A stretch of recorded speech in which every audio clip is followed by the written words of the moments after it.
শেখ হাসিনার পদত্যাগ নাটক।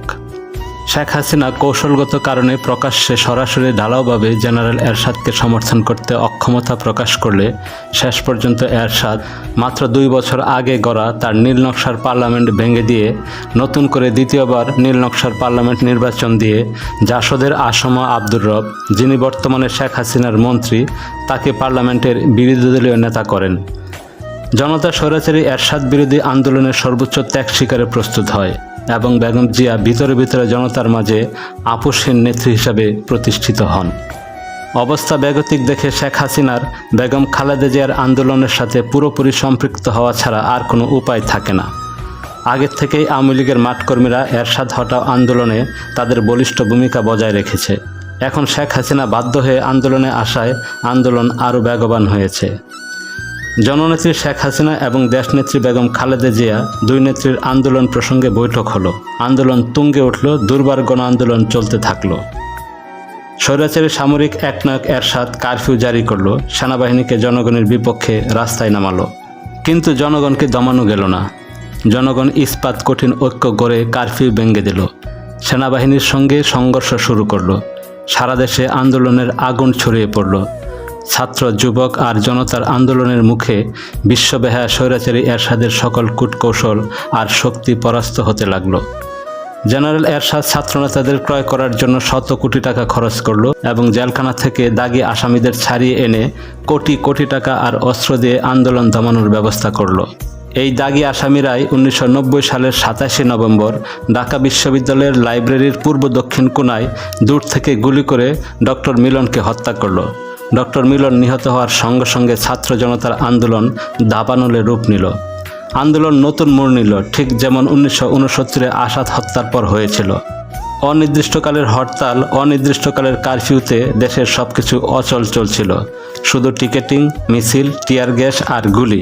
সেনাবাহিনীর উচ্চপদস্থ অফিসারগণ সেনাবাহিনী প্রধান জেনারেল নুরুদ্দিন খান, যিনি বর্তমানে শেখ হাসিনা সরকারের মন্ত্রী, তাকে সেনাবাহিনীর উচ্চপদস্থ অফিসারদের সাথে একটি গোপন বৈঠক করতে বাধ্য করল এবং সেই বৈঠকে জেনারেল এরশাদকে আর সমর্থন না করার সিদ্ধান্ত হলো। সেনাবাহিনী প্রধান জেনারেল নুরুদ্দিন খানকে বৈঠকের এই সিদ্ধান্ত প্রেসিডেন্ট এরশাদকে জানিয়ে দেওয়ার দায়িত্ব দিলে তিনি এই দায়িত্ব পালনের অপারগতা প্রকাশ করলে নবম ডিভিশনের GOC major general Abdus Salam বৈঠকের এই সিদ্ধান্ত প্রেসিডেন্ট এরশাদকে জানিয়ে দেওয়ার দায়িত্ব নেন এবং বৈঠক থেকে সোজা সেনা ভবনে গিয়ে প্রেসিডেন্ট এরশাদকে সেনাবাহিনীর উচ্চপদস্থ অফিসারদের বৈঠকের সিদ্ধান্ত স্পষ্ট জানিয়ে দেন। তখন স্বৈরাচারী এইচ.এম. এরশাদ সম্পূর্ণ ভেঙে পড়েন এবং পদত্যাগ করার সিদ্ধান্ত নেন। এই পদত্যাগের সিদ্ধান্ত কার্যকর করার জন্য প্রথমে উপরাষ্ট্রপতি মওদুদ আহমেদ পদত্যাগ করেন এবং সুপ্রিম কোর্টের প্রধান বিচারপতি শাহাবুদ্দিন আহমেদ উপরাষ্ট্রপতি হন।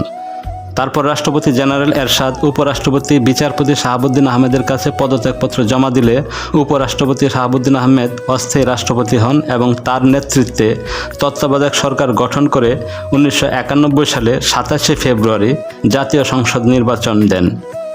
বাংলাদেশের ইতিহাসে এই প্রথম দেশের সবকটি রাজনৈতিক দল স্বাধীন, মুক্ত এবং সুচ্চার স্বতঃস্ফূর্তভাবে রাষ্ট্রপতি বিচারপতি শাহাবুদ্দিন আহমেদের নেতৃত্বে গঠিত তত্ত্বাবধায়ক সরকারের অধীনে জাতীয় নির্বাচনে অংশগ্রহণ করেন। নির্বাচনী প্রক্রিয়া দ্রুত এবং জোরদারভাবে এগিয়ে চলছে। নির্বাচনে অংশগ্রহণকারী সকল দল প্রার্থী মনোনয়ন চূড়ান্ত করেছে। আর জনগণও এই প্রথম মুক্ত স্বাধীনভাবে আমার ভোট আমি দেব, যাকে খুশি তাকে দেওয়ার দৃঢ় মনোবল নিয়ে আগামী 27 ফেব্রুয়ারি 1991 ভোট দেওয়ার জন্য স্বতঃস্ফূর্তভাবে সিদ্ধান্ত নেয়। সারা দেশে চলছে ব্যাপক নির্বাচনী প্রচার অভিযান। দিবারাত্রি চলছে মিছিল, মিটিং। আওয়ামী লীগ এবং বিএনপি, মূলত এই দুটি দলের মধ্যে তীব্র নির্বাচনী প্রতিদ্বন্দ্বিতা হবে। বিএনপি এবং আওয়ামী লীগের এই দুটি দলের কে কোথায় জেতে আর কে কোথায় হারে বলা কঠিন। এরই মধ্যে এক সাংবাদিক সম্মেলনে জননেত্রী শেখ হাসিনা বললেন, বিএনপি 10টির বেশি সিট পাবে না, অর্থাৎ বিএনপি 300 আসনের মাঝে 10টি আসনে বিজয়ী হবে এবং 290টি আসনে পরাজিত হবে। স্কুল, কলেজ, অফিস, আদালত, ঘরে বাইরে, মাঠে ঘাটে সর্বত্রই নির্বাচনী আলোচনা আর প্রচারণা। এক কথায় নির্বাচনী প্রচারণা এখন তুঙ্গে। আজ 10 ফেব্রুয়ারি ধানমন্ডির 32 নম্বরের বঙ্গবন্ধু ভবনের একটি কক্ষে বৈঠক বসল। সামনে 27 ফেব্রুয়ারির নির্বাচন। এই নির্বাচন উপলক্ষে আজকের বৈঠক। এই বৈঠকের আলোচনায় মোটরসাইকেল আরোহী যুক্তি দিয়ে বুঝিয়ে বলল, আওয়ামী লীগ ক্ষমতায় যাবে না। আওয়ামী লীগ 27শে ফেব্রুয়ারির নির্বাচনে পরাজিত হবে এবং জননেত্রী শেখ হাসিনা ঢাকার 2টি আসনেই পরাজিত হবেন। বৈঠকে উপস্থিত রবিউল আলম চৌধুরী ক্ষিপ্ত হয়ে বললেন, মিয়া, আওয়ামী লীগ ক্ষমতায় যাবে না মানে কি?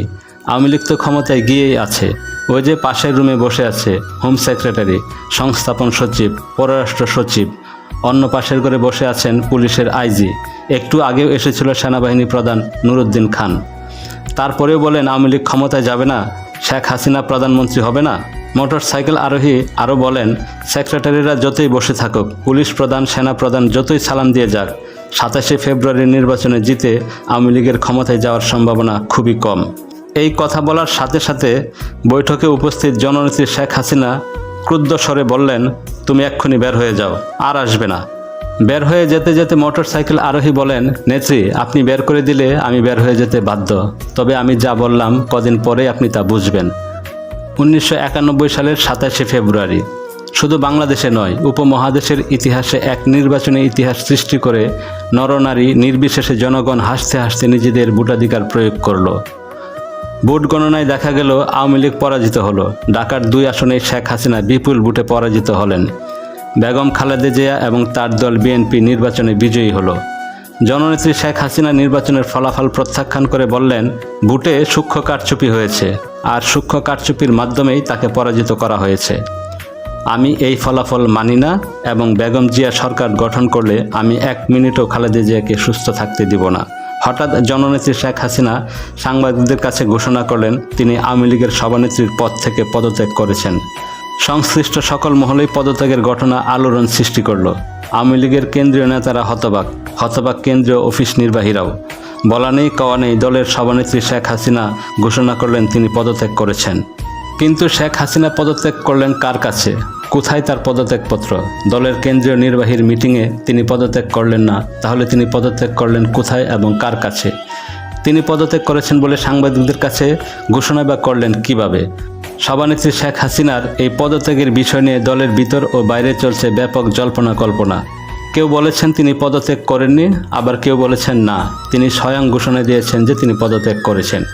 এইদিকে বঙ্গবন্ধু কন্যা শেখ হাসিনা পদত্যাগপত্র প্রত্যাহার করার দাবিতে ছাত্রলীগ এবং যুবলীগ কর্মীদের ব্যাপক মিটিং মিছিল এবং আমরণ অনশন করার নির্দেশ দেন। কিন্তু শেখ হাসিনার এই নির্দেশে যুবলীগ ছাত্রলীগের কর্মীরা তেমন সাড়া না দিলে এবং পত্রপত্রিকা পদত্যাগ নিয়ে হইচই নাটক শুরু করলে দলের সভানেত্রী শেখ হাসিনা দলের সম্পাদিকা সাজেদা চৌধুরীকে, যিনি বর্তমানে শেখ হাসিনার মন্ত্রিসভার বন ও পরিবেশ মন্ত্রী, তাকে সভানেত্রীর পদত্যাগপত্র ছিঁড়ে ফেলেছেন বলে ঘোষণা দেওয়ার জন্য যার পর নাই অনুরোধ করেন। এই অনুরোধের পরিপ্রেক্ষিতে সাজেদা চৌধুরী সভানেত্রী শেখ হাসিনা তার কাছে যে পদত্যাগপত্র জমা দিয়েছিলেন তা তিনি ছিঁড়ে ফেলেছেন বলে ঘোষণা দেন এবং পদত্যাগ নাটকের অবসান ঘটান। মোটরসাইকেল আরোহী পুনরায় ফিরে এলে জননেত্রী শেখ হাসিনা সাদর সম্ভাষণ জানিয়ে তার ব্যক্তিগত পরামর্শকের দায়িত্ব এবং মর্যাদা পুনরায় ফিরিয়ে দেন। মোটরসাইকেল আরোহী জননেত্রী বঙ্গবন্ধু কন্যা বিরোধী দলীয় নেত্রী শেখ হাসিনাকে সদ্য সমাপ্ত নির্বাচন এবং নতুন সরকার সম্পর্কে আর কোনো কঠোর উক্তি না করে ধৈর্য ধরে অপেক্ষা করার পরামর্শ দেন। রাষ্ট্রপতি বিচারপতি শাহাবুদ্দিন আহমেদের স্থলে নতুন রাষ্ট্রপতি নির্বাচনের সময় বিরোধী দলীয় নেত্রী জননেত্রী শেখ হাসিনা হাজী মকবুল হোসেনকে 30 লক্ষ টাকার বিনিময়ে আওয়ামী লীগের পক্ষ থেকে রাষ্ট্রপতি পদপ্রার্থী করেন।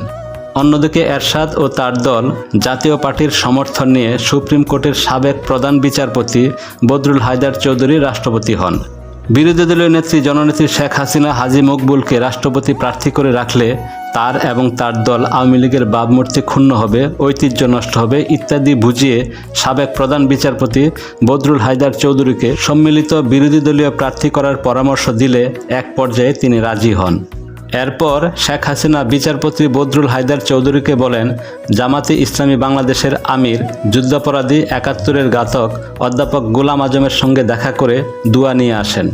এদিকে হাজী মকবুল হোসেনকে রাষ্ট্রপতি প্রার্থিতা প্রত্যাহার করার জন্য বিরোধী দলীয় নেত্রী শেখ হাসিনা নির্দেশ দিলেও হাজী মকবুল প্রার্থিতা প্রত্যাহারে গড়িমসি শুরু করে। এক পর্যায়ে হাজী মকবুল বলেন, শেখ হাসিনাকে দেওয়া তার 30 লক্ষ টাকা ফেরত না পেলে তিনি রাষ্ট্রপতি প্রার্থী প্রত্যাহার করবেন না। তখন জননেত্রী শেখ হাসিনা হাজী মকবুল হোসেনকে ধানমন্ডির 32 নম্বরে বঙ্গবন্ধু ভবনে ডেকে আনেন এবং প্রথমে দমকের স্বরে জিজ্ঞেস করেন, তার মতো লোকের পক্ষে আওয়ামী লীগের রাষ্ট্রপতি প্রার্থী হওয়া সাজে কিনা। তারপর বলেন, আমি আপনার মতো লোককে আওয়ামী লীগের রাষ্ট্রপতি প্রার্থী করে বিরল সম্মানের এবং মর্যাদার অধিকারী করেছি। এটা কি আপনার জন্য যথেষ্ট নয়? তাছাড়া নির্বাচনে তো জিতবেনই না, রাষ্ট্রপতি তো হতেই পারবেন না।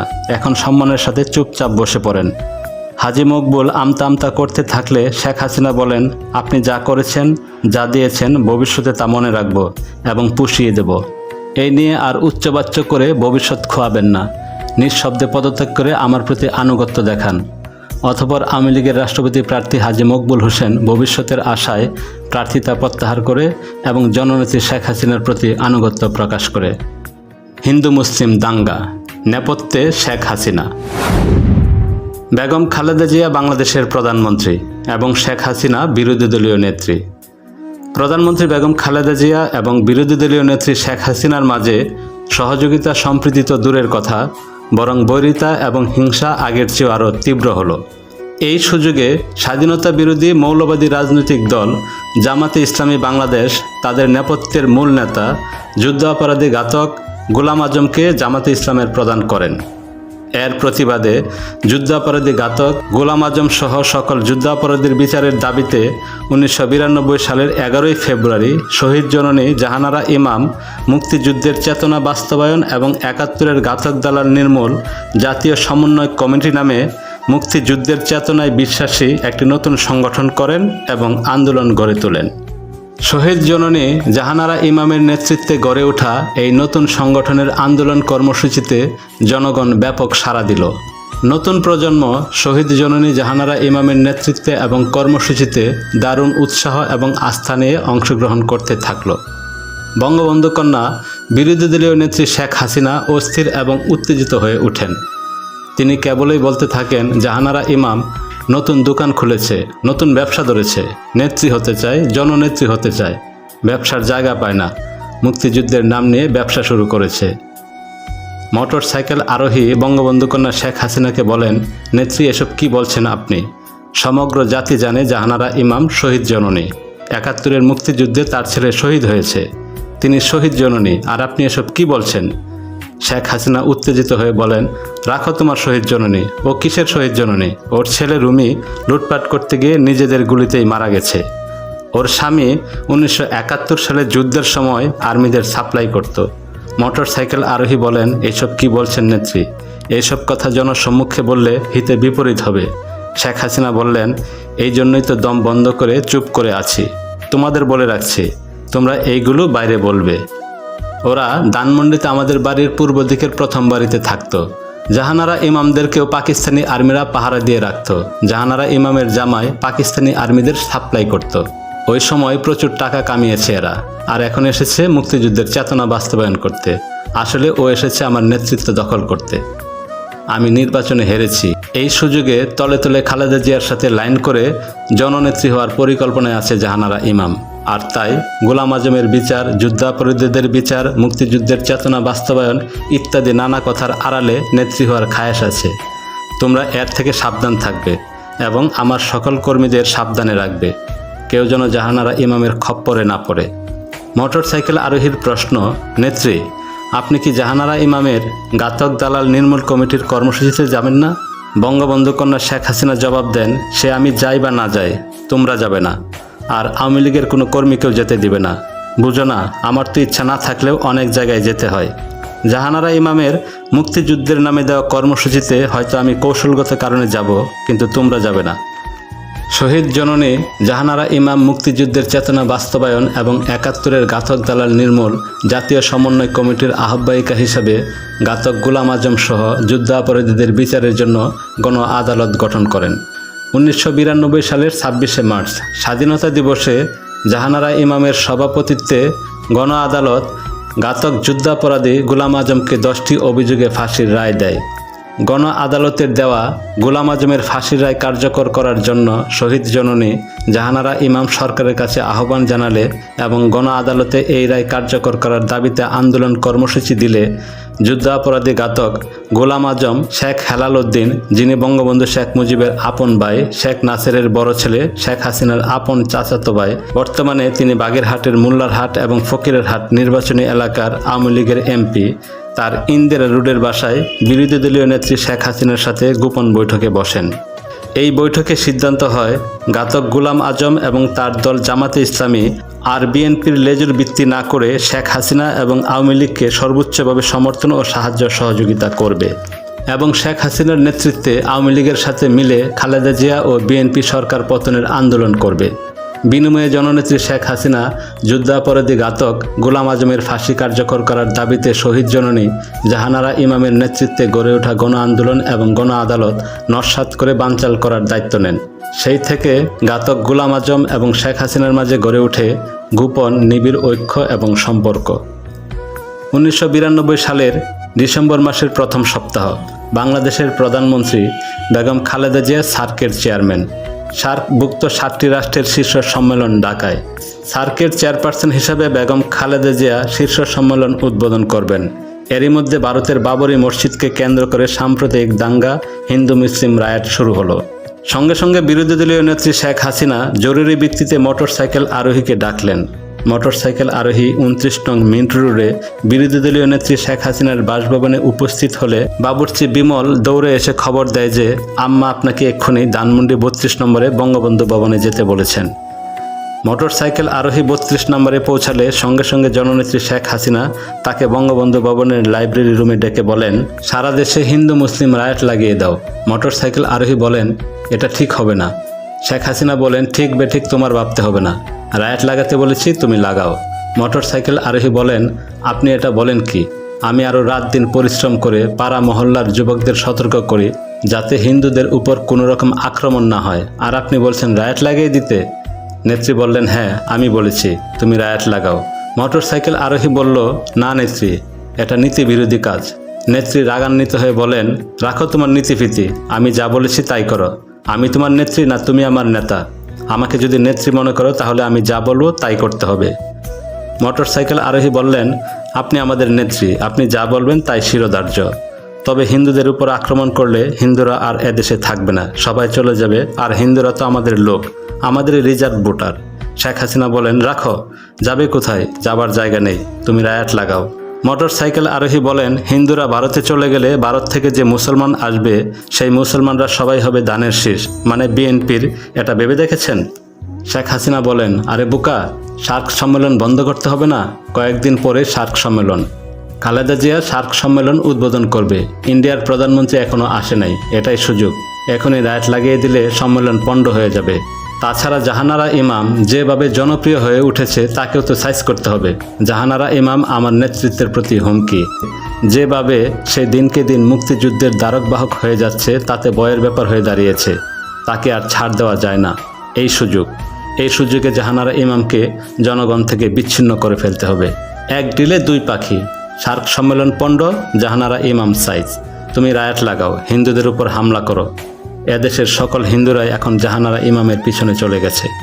ঢাকায় রায়ট বা হিন্দু মুসলিম দাঙ্গা লাগানোর দায়িত্ব দেওয়া হলো মোটরসাইকেল আরোহীকে এবং সিদ্ধান্ত হলো 29 মিন্টু রোডের বিরোধী দলীয় নেত্রীর বাসার এবং ধানমন্ডি 32 নম্বরে বঙ্গবন্ধু ভবনের টেলিফোন ব্যবহার না করে বঙ্গবন্ধু কন্যা শেখ হাসিনার চাচাতো চাচা বঙ্গবন্ধু ট্রাস্টের মহাসচিব শেখ হাফিজুর রহমানের বাসার টেলিফোন থেকে ঢাকার বাইরের জেলাগুলোকে হিন্দু মুসলিম রায়ট লাগানোর নির্দেশ দেওয়া হবে। খালেদা জিয়ার সরকার যাতে বঙ্গবন্ধু কন্যা শেখ হাসিনা কর্তৃক রায়ট লাগানোর পরিকল্পনা টের না পায়, সেই জন্যই এই সতর্কতা। বিরোধী দলীয় নেত্রী শেখ হাসিনার পরিকল্পনা এবং সিদ্ধান্ত অনুযায়ী দ্রুতগতিতে হিন্দু মুসলিম রায়ট লাগানোর জন্য সারা ঢাকা শহরের সকল গুন্ডা, বদমাইশ এবং সন্ত্রাসীর হাতে নগদ 5 লক্ষ টাকা তুলে দেওয়া হলো। শেখ হাসিনার কর্মসূচি বাস্তবায়নের জন্য প্রথমে যাওয়া হলো ঢাকা বিশ্ববিদ্যালয়ের জগন্নাথ হলের পূর্ব পার্শ্বে অবস্থিত শিববাড়ি মন্দিরে। সেখানে গিয়ে দেখা গেল লুটেরা আর সুযোগ সন্ধানীদের জটলা। এই জটলাকারী লুটেরা আর সুযোগ সন্ধানীদের হাতে গোপনে একাধিক 100 টাকার করকরে নোট গুজে দিয়ে বলল, ভারতে মুসলমানদের খুন করা হচ্ছে, মুসলমান নারীদের ইজ্জত আর ধন সম্পদ লুট করে নেওয়া হচ্ছে, আর আমরা বাংলাদেশের মুসলমানরা চুপচাপ চেয়ে চেয়ে দেখছি। যান, শুরু করুন, লুট করে নেন। বলার সাথে সাথে এই সুযোগ সন্ধানী লুটেরা হইচই করে মহা উৎসবে শিববাড়ি মন্দিরের লুটপাট শুরু করে দিল। সেখান থেকে চলে আসা হলো ডাকেশ্বরী মন্দিরে। এখানেও উৎসুক সুযোগ সন্ধানী লুটেরার জটলা। এখানেও নগদ টাকা আর একই কায়দায় ডাকেশ্বরী মন্দির লুট করা হলো। তারপর এলো রামকৃষ্ণ মিশন। নগদ টাকা আর বক্তৃতায় কাজ হলো। রামকৃষ্ণ মিশনে লুটপাট শুরু হলো। তারপর যাওয়া হলো পুরান ঢাকার তাঁতিবাজার, শাঁখারীপট্টি, বাংলা বাজার, মালাকাটুলা, নীলবেরাক, গোসাইবাড়ি, নারিন্দা, টিকাটুলি, ইসলামপুর ইত্যাদি জায়গায়। কিন্তু না, এটা পুরান ঢাকা। এখানে সবাই পরিচিত। এখানে বক্তৃতা করা যাবে না। এখানে শুধু টাকার উপর দিয়ে কাজ চালিয়ে যেতে হবে। বিভিন্ন মাস্তান, সন্ত্রাসী ও নেশাখোর গ্রুপকে প্রচুর টাকা দেওয়া হলো। টাকায় কথা বলল। পুরান ঢাকার হিন্দুদের মুকাম, ব্যবসা প্রতিষ্ঠান, বাড়িঘরে লুটপাট আরম্ভ হলো। ঘণ্টা ৩-৪ পর ধানমন্ডি ৩২ নম্বরে বিরোধী দলীয় নেত্রী শেখ হাসিনাকে সারা শহরের হিন্দু সাম্প্রদায়িক দাঙ্গা লাগিয়ে দেওয়ার সফল সংবাদ দিলে তিনি বেজায় খুশিতে আপ্লুত হয়ে বলে ওঠেন, এই তো কাজের ছেলে, তুমি না হলে কি হয়? তাই তো আমি তোমাকেই খুঁজি। সামনের নির্বাচনে আমি তোমাকে মুকসেদপুর থেকে এমপি বানাবো। সারা দেশে হিন্দু মুসলিম রায়াট শুরু হলো। সার্ক সম্মেলনে ভারতের প্রধানমন্ত্রী ঢাকায় এলেন না। সার্ক সম্মেলন পণ্ড হলো। 10 ডিসেম্বর 1992 সাল, বৃহস্পতিবার ঘাতক দালাল নির্মূল কমিটির নেত্রী শহীদ জননী জাহানারা ইমামের ডাকে গণ আদালত কর্তৃক ঘোষিত যুদ্ধাপরাধী গোলাম আজমের ফাঁসির রায় কার্যকর করার দাবিতে মানববন্ধন কর্মসূচিতে হিন্দুরা যোগদান করল না, মাত্র কয়েকদিন আগে ঘটে যাওয়া হিন্দু মুসলমান রায়েটের কারণে। যুদ্ধাপরাধী ঘাতক গোলাম আজমের ফাঁসির দাবিতে মানববন্ধন কর্মসূচিতে হিন্দু সম্প্রদায় যোগদান করবে না, এটা নিশ্চিত ছিল। আর সে কারণেই ঘাতক দালাল নির্মূল এবং মুক্তিযুদ্ধের চেতনা বাস্তবায়নের নেত্রী শহীদ জননী জাহানারা ইমাম আগের থেকেই আমরা যারা মুক্তিযোদ্ধা আমাদের সাথে ঘনিষ্ঠ যোগাযোগ করে বন্ধুবান্ধব, পরিবার পরিজন নিয়ে 10 ডিসেম্বর মানববন্ধন কর্মসূচিতে যোগদান করার আহ্বান জানান। একজন মুক্তিযোদ্ধা হিসেবে শহীদ জননীর আহ্বানে সাড়া না দিয়ে থাকতে পারিনি। তাছাড়া হিন্দু মুসলিম সাম্প্রদায়িক দাঙ্গা সৃষ্টি করে আমাকে মর্মে মর্মে আঘাত করে আসছিল। এই জন্য বঙ্গবন্ধু কন্যা শেখ হাসিনাকে না জানিয়ে আমার একমাত্র শিশুকন্যা স্বর্ণলতা এবং প্রিয়তমা স্ত্রীকে সঙ্গে নিয়ে মানববন্ধন কর্মসূচিতে অংশগ্রহণ করলাম। মানববন্ধন কর্মসূচির পরের দিন অর্থাৎ 11 ডিসেম্বর 1992 সাল শুক্রবার, দৈনিক ভোরের কাগজ এবং দৈনিক আজকের কাগজের প্রথম পাতায় বড় করে আমার কন্যার এবং আমার স্ত্রীর ছবি চেপে লিড নিউজ করে। ভোরের কাগজ এবং আজকের কাগজের এই ছবি দেখে বঙ্গবন্ধু কন্যা শেখ হাসিনা ভীষণ রেগে যান এবং টেলিফোনের মাধ্যমে আমাকে জরুরি তলব করেন। সকাল 10টা নাগাদ 29 মিন্টু রোডের বিরোধী দলীয় নেত্রীর বাসভবনে পৌঁছে কাঠের সিঁড়ি দিয়ে দোতলায় উঠে দেখি তিনি গম্ভীর হয়ে বেতের চেয়ারে বসে আছেন। আমাকে দেখেই ভোরের কাগজ এবং আজকের কাগজ পত্রিকা দুটি আমার দিকে ছুঁড়ে মারলেন। উত্তেজিত হয়ে বললেন, এই তোমাদের বিশ্বাস, মুখে এক কথা আর কাজে অন্য। পত্রিকা দুটি হাতে নিলাম এবং এই প্রথম সপরিবারে পত্রিকায় নিজের ছবি দেখে বুঝে ফেললাম ঘটনা অনেক খারাপ, আজ কপালে খারাপই আছে। শেখ হাসিনা বলতে লাগলেন, নেতৃত্বের প্রতি এই তোমাদের আস্থা, এই বিশ্বাস, এই আনুগত্য। 1994 সালের ঢাকা সিটি নির্বাচন, যেখানে আমি নিজে তোমাদের নিষেধ করেছি জাহানারা ইমামের কর্মসূচিতে অংশগ্রহণ না করতে এবং অন্য কর্মীরা যাতে অংশগ্রহণ করতে না পারে তার দায়িত্ব তোমাকে দিয়েছি। সেখানে তুমি নিজে কোন আক্কেলে বউ বাচ্চা নিয়ে হাজির হলে। যে কোনো একদিকে থাকো। যদি জাহানারা ইমামকে পছন্দ হয় তবে তাকে নিয়েই থাকো, আমার দিকে আর এসো না। আমি চুপ করে ভাবছি এখন কি বলা যায়। মাথায় একটা বুদ্ধি এলো। ধীরে ধীরে বললাম, নেত্রী, আমি কিছু বলতে চাই। তিনি বললেন, তুমি আবার কি বলবা? তোমার আর কি বলার আছে? বলো, কি বলতে চাও? আমি বললাম, নেত্রী, আমরা আসলে মেয়ের জুতা কেনার জন্য এলিফ্যান্ট রোড যাচ্ছিলাম, কিন্তু আপনার নির্দেশ পালন করার জন্য একটু আগেভাগেই বেরিয়েছিলাম এবং প্রেস ক্লাবের সামনে অন্তত 300 কর্মীকে কানে কানে জাহানারা ইমামের এই কর্মসূচিতে যোগ না দেওয়ার জন্য আপনার নির্দেশ জানিয়ে বিদায় করেছি। কিন্তু ফটো সাংবাদিকদের খপ্পর থেকে বাঁচতে পারলাম না। তারা নাছুর বান্দা, ফটো না তুলে ছাড়লই না। আসলে এটা মানববন্ধন কর্মসূচির ফটো না, কৃত্রিমভাবে তোলা এই ছবি। মাত্র কয়েকদিন আগে রায়েট হয়ে গেল, মৌলবাদীরাও সক্রিয়। দেশের এই উত্তপ্ত পরিস্থিতিতে আমি বউ বাচ্চা নিয়ে জাহানারা ইমামের মানববন্ধন কর্মসূচিতে যাব, আমার কি মাথা খারাপ হয়েছে? আমি শুধু আপনার নির্দেশ পালন করার জন্য এই ঝুঁকি নিয়ে সেখানে গিয়েছি। নেত্রী বললেন, তোমরা তো এমনি করবা, হিতে বিপরীত করবা। তোমাদের নিয়ে যদি একটু নিশ্চিন্তে থাকা যায়, বুঝো এবার ঠেলা। সবাই পত্রিকার ছবি দেখে বলবে শেখ হাসিনার নিজস্ব লোকেই জাহানারা ইমামের কর্মসূচিতে। এখন আর কাকে নিষেধ করবে না যাওয়ার জন্য? তোমাদের নিয়েই আমার যত জ্বালা। জননেত্রী শেখ হাসিনা তার সরকারি বাসভবন 29 মিন্টু রোডে দুপুরের খাবার খেতে খেতে বললেন, বেশ কিছুদিন হলো টুঙ্গিপাড়া যায় না। চলো আগামীকাল টুঙ্গিপাড়া যাই। IWTA-কে বিশেষ ফেরি রাখার নির্দেশ দিয়ে দাও। নেত্রীর কাছ থেকে জানতে চাওয়া হলো কোন পথ দিয়ে যাওয়া হবে, আরিচা দিয়ে নাকি মাওয়া দিয়ে। বঙ্গবন্ধু কন্যা বললেন, আরিচা দিয়ে অনেক ঘোরা হয়, অনেক দেরিও হয়, আর মাওয়া দিয়ে পথ কম, সময়ও কম লাগে, মাওয়া দিয়েই ভালো। মাওয়ার 3 ঘাটে 3টা স্পেশাল ফেরি রাখার নির্দেশ দিয়ে দাও। স্পেশাল মানে হলো বুট থেকে যতক্ষণ পর্যন্ত বঙ্গবন্ধু কন্যা শেখ হাসিনা ফেরি পার না হবেন ততক্ষণ পর্যন্ত ফেরিওয়ালা জাতীয় পতাকা লাগিয়ে ঘাটের পাশে দাঁড়িয়ে থাকবে। এই স্পেশাল হয়ে থাকা ফেরিগুলিতে কোনো যানবাহন এবং কোনো মানুষ পার করা হবে না যতক্ষণ পর্যন্ত বিরোধী দলীয় নেত্রী শেখ হাসিনা পার না হবেন। ফলে প্রচণ্ড যানজট এবং নদী পারাপারে মানুষ জট হবে। ঘন্টার পর ঘন্টা, এমনকি সারাদিন পর্যন্ত মানুষ এবং যানবাহন ফেরিতে নদী পারাপারের জন্য ঘাটে বসে থাকবে। জনসাধারণের এই সীমাহীন দুর্ভোগের কথা ভেবে বঙ্গবন্ধু কন্যা শেখ হাসিনাকে বলা হলো, নেত্রী, মাওয়া রোডে 3টা ফেরি, বিশেষ করে দলেশ্বরী নদীর 2 ঘাটে 2টা ফেরি স্পেশাল করে রেখে দিলে এই রাস্তায় প্রচণ্ড যানজট হবে, মানুষের সীমাহীন দুর্ভোগ হবে। তার চেয়ে আরিচা দিয়ে একটি ফেরি পার হতে হয়, আমরা আরিচা দিয়ে যাই। উত্তরে শেখ হাসিনা বললেন, যানজট হবে, দুর্ভোগ হবে, তাই বলে কি আমি পথ চলা ছেড়ে দেব? আমি মাওয়া দিয়ে যাব। তুমি IWTA-কে 3টি ফেরি স্পেশাল করার নির্দেশ দিয়ে দাও। যেই কথা সেই কাজ। টেলিফোনে IWTA-কে মাওয়া ঘাটে 3টি ফেরি স্পেশাল করে রাখার নির্দেশ দেওয়া হলো। পরদিন সকাল 7টায় আমাদের গাড়িতে করে স্ত্রী ময়না আর কন্যা স্বর্ণলতাকে নিয়ে রওনা হলাম। 5 মিনিটের মধ্যেই বুড়িগঙ্গা ব্রিজে পৌঁছে বঙ্গবন্ধু কন্যা বিরোধী দলীয় নেত্রী শেখ হাসিনার জন্য অপেক্ষায় রইলাম। জননেত্রী শেখ হাসিনা সকাল 7টায় রওনা দেওয়ার কথা এবং অবশ্যই 7:30 থেকে 8টার মধ্যে বুড়িগঙ্গা ব্রিজে পৌঁছানোর কথা। 8:30 পর্যন্ত বুড়িগঙ্গা ব্রিজে অপেক্ষা করে নেত্রী না আসায় দলেশ্বরী ফেরিঘাটে অপেক্ষা করব বলে চলে এলাম। দলেশ্বরী ফেরিঘাটে এসে দেখি জাতীয় পতাকা টাঙিয়ে একটি ফেরি ঘাটের পাশে বঙ্গবন্ধু কন্যা শেখ হাসিনার জন্য অপেক্ষা করছে পুলিশ বাহিনীর একটি দল। আর ফেরিঘাটে অলরেডি যানজট শুরু হয়ে গেছে। ঘাটের 2টো ফেরির মাঝে একটি স্পেশাল হয়ে আছে। অবশিষ্ট যানবাহন পার করে কুলাতে পারছে না বাকি ফেরিটি।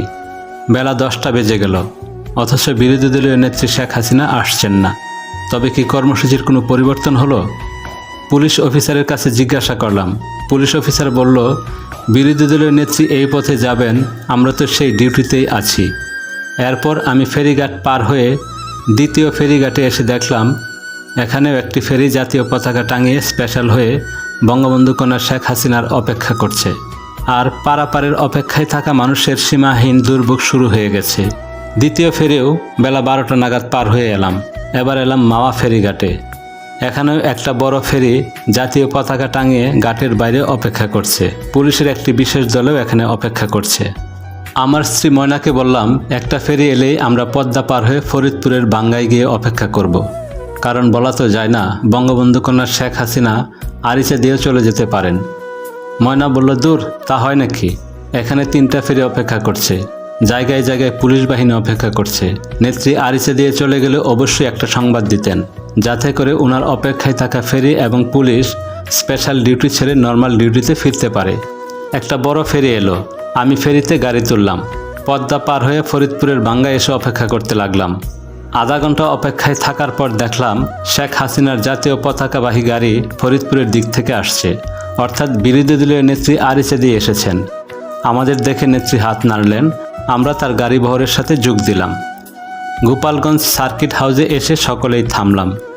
জননেত্রী শেখ হাসিনাকে বললাম, মাওয়া দিয়ে না এসে আরিচা দিয়ে এলেন যে? তিনি বললেন, কে যেন বলল মাওয়ার রাস্তায় কার্পেটিং সুন্দর না, তাই আরিচা দিয়েই এলাম। আমি বললাম, মাওয়া রোডে 3টা ফেরি অপেক্ষা করছে, পুলিশ অপেক্ষা করছে, একটি ইনফরমেশন তো পাঠাবেন। নেত্রী তার সাথে আসা ব্যক্তিদের বললেন, তোমরা ইনফরমেশন দাও নাই? উত্তরে কেউ কোনো কথা বলল না। আমি বললাম, হাজার হাজার মানুষ ঘন্টার পর ঘন্টা রাস্তায় যানজটের নদী পারাপারে কষ্ট করছে। বিরোধী দলীয় নেত্রী শেখ হাসিনা বললেন, রাস্তায় বসে থাকা, এই তো, এ আর কি কষ্ট? তাছাড়া এ দেশের মানুষের তো তেমন কোনো কাজকর্ম নাই, রাস্তায় না হয় ঘন্টার পর ঘন্টা পার করে দিল, তুমি এসব নিয়ে বেশি চিন্তা করো না। অতঃপর সন্ধ্যার দিকে শেখ হাসিনার পিত্রালয় টুঙ্গিপাড়া পৌঁছালাম। 30শে জানুয়ারি 1994, ঢাকা সিটি কর্পোরেশনের মেয়র এবং কমিশনার নির্বাচন। বঙ্গবন্ধু কন্যা শেখ হাসিনা এবং তার দল আওয়ামী লীগ ঢাকা মহানগর আওয়ামী লীগের সভাপতি মোহাম্মদ হানিফকে ঢাকার মেয়র পদে মনোনয়ন দিয়েছেন। বঙ্গবন্ধু কন্যা শেখ হাসিনা শুরু থেকে দলের নেতাকর্মীর বাড়ি বাড়ি গিয়ে ভোটারদের কাছে মাস মার্কায় হানিফের জন্য ভোট চাইছেন। অধিক রাত পর্যন্ত মিছিল চলছে এবং চলছে নির্বাচনী জনসভা। প্রতিটি পাড়া মহল্লা অলিতে গলিতে চলছে মেয়র ও কমিশনারের নির্বাচনের কাজ। আওয়ামী লীগ, বিএনপি, জাতীয় পার্টি, জামাত, কমিউনিস্ট পার্টি সহ সকল রাজনৈতিক দল নির্বাচনী কাজে ভীষণ ব্যস্ত। ঢাকায় টান টান উত্তেজনা। নির্বাচনের আর মাত্র কয়েকদিন বাকি। 25শে জানুয়ারি সন্ধ্যাবেলায় ধানমন্ডির 8 রোডে বঙ্গবন্ধুর চাচাতো ভাই শেখ হাফিজুর রহমানের বাসায় ৭১-এর যুদ্ধাপরাধী জামাত নেতা গোলাম আজমের সাথে শেখ হাসিনার দ্বিতীয় দফা বৈঠক হয়। এই বৈঠকে গোলাম আজম বিএনপির প্রার্থীকে সমর্থন না দেওয়ার আশ্বাস দিলে শেখ হাসিনাও রাজনীতিতে জামায়াতকে আক্রমণ না করার আশ্বাস দেয়। 30শে জানুয়ারি 1994 ঢাকায় প্রথমবারের মতো সরাসরি জনগণের ভোটে মেয়র নির্বাচন চলছে। সকাল 8টা থেকে বিরতিহীনভাবে বিকাল 4টা পর্যন্ত একটানা ভোট গ্রহণ করা হবে। গত রাতেই জননেত্রী শেখ হাসিনা নির্দেশ দিয়েছেন আজ 30শে জানুয়ারি সকাল 6 ঘটিকায় 29 মিন্টু রোডে তার বাসায় হাজির হওয়ার জন্য। নির্দেশ মোতাবেক সকাল 6:45 নেত্রীর বাসায় হাজির হলাম। বঙ্গবন্ধু কন্যা ঘুম থেকে উঠে একসাথে নাস্তা করলেন। তারপর সকাল 6:45টার দিকে তার লাল রঙের নিশান পেট্রোল জিপ গাড়িতে করে আমাদের সঙ্গে নিয়ে বেরিয়ে পড়লেন। বঙ্গবন্ধু কন্যা প্রথমে গেলেন শেরেবাংলা নগরের রাজধানী হাই স্কুলে, তারপর গেলেন ধানমন্ডি বয়েজ হাই স্কুলে, এরপর গেলেন ধানমন্ডির 32-এ তার পিতার বাড়ি বঙ্গবন্ধু ভবনে। সেখানে কিছুক্ষণ অপেক্ষা করে চা খেয়ে নিজের ভোটার স্লিপ নিয়ে চলে এলেন সিটি কলেজে ভোট দিতে। সিটি কলেজে ভোট দেওয়া শেষ করে আরও কিছু ভোট কেন্দ্র ঘুরে বেলা 11টা নাগাদ ফিরে এলেন 29 মিন্টু রোডে তার সরকারি বাসভবনে। জননেত্রী শেখ হাসিনা তার মিন্টু রোডের বাসভবনে ফিরে আসার 10-15 মিনিটের মধ্যে উপস্থিত হলেন আওয়ামী লীগের যুগ্ম সাধারণ সম্পাদক নওগাঁর আব্দুল জলিল। সভানেত্রী শেখ হাসিনাকে আব্দুল জলিল বললেন, নেত্রী, আমাদের অবস্থা তো ভালো না, আমরা মনে হয় নির্বাচনে জিততে পারবো না, আমাদের লোকদের ভোট কেন্দ্র থেকে বের করে দিচ্ছে।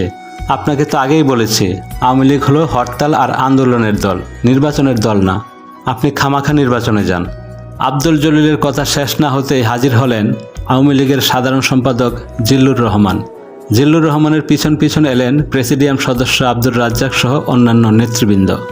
একমাত্র আব্দুর রাজ্জাক ছাড়া সব নেতৃবৃন্দেরই এই একই কথা, মেয়র নির্বাচনে ব্যাপক কারচুপি হচ্ছে, আমাদের কর্মীদের ভোট কেন্দ্র থেকে বের করে দিচ্ছে, নির্বাচন বাতিলের দাবি করা হোক, আন্দোলন করা হোক, ইত্যাদি ইত্যাদি।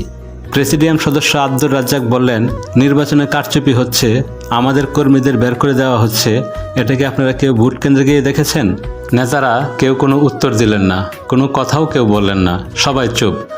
জননেত্রী শেখ হাসিনা বললেন, এটা আবার ভোট কেন্দ্রে গিয়ে দেখতে হয় নাকি? ওরা তো ভোট কারচুপি করবেই, এখন না করলেও একটু পরে করবে, কাজে আমাদের নির্বাচন বাতিলের দাবি করতে হবে এবং এই ইস্যু নিয়ে বিএনপি সরকার পতনের আন্দোলন করতে হবে, খালেদা জিয়া সরকারের পতন ঘটাতে হবে। টেবিলে রাখা টেলিফোন সেট, যে সেট দিয়ে উপস্থিত সকলেই কথা শুনতে পারে, সেটা দিয়ে শেখ হাসিনা স্বয়ং প্রধান নির্বাচন কমিশনারকে ফোন করলেন। প্রধান নির্বাচন কমিশনারকে না পেয়ে অন্য একজন নির্বাচন কমিশনারকে নির্বাচন বাতিল করার কথা বললেন। নির্বাচন কমিশনার বিস্ময়ের সাথে বললেন, ম্যাডাম, নির্বাচন বাতিল তো দূরের কথা, কোনো ভোট কেন্দ্রে নির্বাচন স্থগিত করার মতো কোনো ইনফরমেশন এখন পর্যন্ত আমাদের কাছে আসেনি। জবাবে জননেত্রী শেখ হাসিনা বললেন, আমার কাছে ইনফরমেশন আছে, নির্বাচনে কারচুপি হচ্ছে, আমি বলছি নির্বাচন বাতিল করেন। নির্বাচন কমিশনার বললেন, ম্যাডাম, আপনি কাইন্ডলি বলেন কোন কেন্দ্রে কারচুপি হচ্ছে, আমরা অবশ্যই তার ব্যবস্থা নেব। শেখ হাসিনা বললেন, চিফ ইলেকশন কমিশনারকে বলবেন আমাকে ফোন দিতে। এই বলে তিনি ফোন রেখে দিলেন। এরপর প্রায় প্রতি ঘন্টায় ঘন্টায় নির্বাচন কমিশনে নির্বাচন বাতিল করার দাবি জানিয়ে ফোন করা শুরু হলো। বিকাল 4টা নাগাদ একবার প্রধান নির্বাচন কমিশনার জননেত্রী শেখ হাসিনার নির্বাচন বাতিলের দাবিতে বললেন, ম্যাডাম, আমি ইতিমধ্যে প্রয়োজনীয় ব্যবস্থা নিয়েছি, সামান্য গোলযোগের কারণে আমি কয়েকটি ভোট কেন্দ্রের ভোট স্থগিত করেছি। শেখ হাসিনা পুনরায় নির্বাচন বাতিলের দাবি করলে নির্বাচন কমিশনার বললেন, ম্যাডাম, আমি নির্বাচন কমিশনে বসে নেই, আমি সরাসরি ভোট কেন্দ্রে গিয়ে নিজে নির্বাচন পর্যবেক্ষণ করেছি, আপনি নিশ্চিন্তে থাকুন, যে কোনো প্রয়োজনে আমরা সিদ্ধান্ত নিতে পিছপা হব না। ম্যাডাম বললেন, হ্যাঁ, আপনি নির্বাচন বাতিলের সিদ্ধান্ত নিন, আমি পরে আবার ফোন করব। এই বলেই তিনি ফোন রেখে দিলেন। এরপর প্রায় 15 বার ফোন করেও প্রধান নির্বাচন কমিশনারকে পাওয়া গেল না, কিন্তু রাত 10টার সময় প্রধান নির্বাচন কমিশনারকে পাওয়া গেল। প্রধান নির্বাচন কমিশনার ফোন ধরতেই শেখ হাসিনা উচ্চস্বরে বললেন, কি হলো, নির্বাচন বাতিলের ঘোষণা দিলেন না যে? নির্বাচন কমিশনার বললেন, ম্যাডাম, আমাদের কাছে যে ফলাফল এসেছে তাতে মেয়র পদে মাস মার্কায় মোহাম্মদ হানিফ বিপুল ভোটে এগিয়ে রয়েছে। এখন কি আমরা নির্বাচন বাতিল ঘোষণা করব? শেখ হাসিনা বললেন, জি জি, কি বললেন? তিনি বললেন, হ্যাঁ ম্যাডাম, এখন পর্যন্ত প্রাপ্ত ফলাফল অনুযায়ী মেয়র পদে মাস মার্কায় মোহাম্মদ হানিফ বিপুল ভোটে এগিয়ে রয়েছে এবং মোহাম্মদ হানিফের মেয়র হওয়া প্রায় নিশ্চিত। আমরা কি নির্বাচন ফলাফল বাতিল করব? তিনি বললেন, তাই নাকি? না না, বাতিল করবেন কেন? আপনি খেয়াল রাখবেন যেন এই ফলাফল উল্টে না যায়। আমি পরে আবার যোগাযোগ করব। এরপর শেখ হাসিনার টেবিল টেলিফোন সেট বন্ধ করে উপস্থিত সবাইকে উদ্দেশ্য করে বললেন, শুনলেন তো, হানিফ নাকি মেয়র হচ্ছে। এখন তো আমাদের নির্বাচন বাতিলের দাবি করা ঠিক হবে না। জিল্লুর রহমান বললেন, দেখেন এটা আবার কোন চাল? আব্দুর রাজ্জাক বললেন, নেত্রী, নির্বাচন কমিশনে আমার একজন ঘনিষ্ঠ লোক আছে, আমি তার কাছে গিয়ে সঠিক খবর নিয়ে আসি। শেখ হাসিনা বললেন, তাই যান, আপনারা সকলেই যান, যার যেখানে লোক আছে সেখান থেকে সঠিক খবর নিয়ে আসেন। রাত তখন 12টা, সবাই চলে গেল। একমাত্র আব্দুর রাজ্জাক ছাড়া আর কোনো নেতাই রাতে ফিরে এলো না।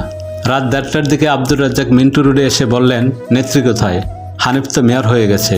নির্বাচন কমিশন দেশি বিদেশি সমস্ত নিউজ মিডিয়াতে হানিফের মেয়র হওয়ার ফলাফল পাঠিয়ে দিয়েছে। এখন হানিফ বেসরকারিভাবে ঢাকার মেয়র। নেত্রীকে সংবাদটা দিতে হবে। আপনি বসেন বলে আমি উপরে গেলাম। সভানেত্রী শেখ হাসিনা ডিশ অ্যান্টেনায় হিন্দি ফিল্ম দেখছেন। তাকে আব্দুর রাজ্জাকের আসার সংবাদ এবং হানিফের মেয়র হওয়ার সংবাদ দিলে তিনি বললেন, হানিফের কপাল ভালো। আব্দুর রাজ্জাক দেখা করতে চায় জানালে তিনি বললেন, দূর, ছবিটা জমে উঠেছে, এই সময়ে দেখা টাকা হবে না, তুমি বলে দাও আমি ঘুমিয়ে পড়েছি। নিচে নেমে এসে আব্দুর রাজ্জাককে বলা হলো, আপনি চলে যান, নেত্রী ঘুমিয়ে পড়েছেন, আজ আর উঠবেন না। আব্দুর রাজ্জাক চলে যাওয়ার পর ফোন এলো প্রেসিডিয়াম সদস্য আব্দুস সামাদ আজাদের। সভানেত্রীকে সামাদ আজাদের ফোনের কথা বলা হলো। তিনি ওই একই কথা বললেন, দূর, সিনেমাটা জমে উঠেছে, বলে দাও ঘুমিয়ে গেছি। এরপর যেই ফোন করুক বলে দেবে ঘুমিয়ে গেছি। রুমালে গ্লিসারিন মেখে কাদার অভিনয় করতেন শেখ হাসিনা। 30শে জানুয়ারি 1994 সাল। মেয়র নির্বাচনের পরদিন শেখ হাসিনা বললেন, কিরে, এত লোক আসে যায়, এত ফুলের তোড়া, কিন্তু কোথাও হানিফকে দেখছি না। এখন পর্যন্ত হানিফ একটাবার ফোনও করলো না। ব্যাপারটা কি? ঠিক আছে তো, নাকি বাইকে টাইগে গেল? এই মেয়র হওয়ার লোভে হানিফ কিন্তু স্বৈরাচারী জেনারেল এরশাদের জাতীয় পার্টিতে যোগ দিয়েছিল। এরশাদের কাছে চান্স না পেয়ে হানিফ মেয়র হওয়ার জন্য আবার আমার কাছে ফিরে এসেছে। আমি 1,37,00,000 টাকা খরচ করে হানিফকে মেয়র বানিয়েছি। তাড়াতাড়ি খোঁজখবর নেও, ফোন করো এবং একজন হানিফের বাড়িতে গিয়ে দেখো আসল ব্যাপার কি। সদ্য নির্বাচিত মেয়র হানিফের বাসায় ফোন করে বলা হলো, জননেত্রী শেখ হাসিনা হানিফ ভাইয়ের সাথে কথা বলবেন। জবাবে মিসেস হানিফ বললেন, তিনি এখন অসুস্থ, কথা বলতে পারবেন না। সভানেত্রী শেখ হাসিনাকে এই কথা বলার সাথে সাথে তিনি বললেন, শীঘ্রই হানিফের বাসায় যাও, দেখো গিয়ে ঘটনা খারাপ। তখন সন্ধ্যা হয়ে আসছে। মেয়র হানিফের বাড়ি ছুটে যাওয়া হলো। মেয়র হানিফ তখন 10-12 জন লোকের সাথে কথা বলছেন। সেখানেই শোনা গেল, বিকালে লালবাগের পরাজিত কমিশনার প্রার্থী আব্দুল আজিজ গুলি করে 7 জন লোককে হত্যা করেছে। জননেত্রী শেখ হাসিনা কথা বলতে চেয়েছেন বলায় মেয়র হানিফ বললেন, নেত্রীকে আমার সালাম দিও, বলো আমার শরীরটা খুব খারাপ, আমি কথা বলতে পারছি না, শুধু লালবাগের খুনের জন্য আমি ওনাদের সাথে কথা বলছি। মেয়র হানিফের বাসা থেকে সোজা মিন্টু রোডে এসে বঙ্গবন্ধু কন্যাকে লালবাগের বিএনপি কমিশনার প্রার্থী আজিজ কর্তৃক 7 জনকে খুন করার সংবাদ দিলে বঙ্গবন্ধু কন্যা খুশিতে জিন্দেগি জিন্দেগি গান গাইতে থাকেন আর নাচতে থাকেন। পরদিন সকালে লালবাগে নিহত 7 জনের লাশ ঢাকা মেডিকেল কলেজের মর্গে দেখতে যাওয়ার আগে বঙ্গবন্ধু কন্যা শেখ হাসিনা বলতে থাকেন, আমার রুমালে একটু গ্লিসারিন মেখে দাও। ওই যে নায়িকারা যেমন অভিনয় করার সময় গ্লিসারিন চোখে দিয়ে কান্নার অভিনয় করে, আমার রুমালেও ওই রকম একটু গ্লিসারিন লাগিয়ে দাও, আমি যাতে লাশ দেখে মুখে রুমাল ধরতেই চোখে পানি এসে যায়।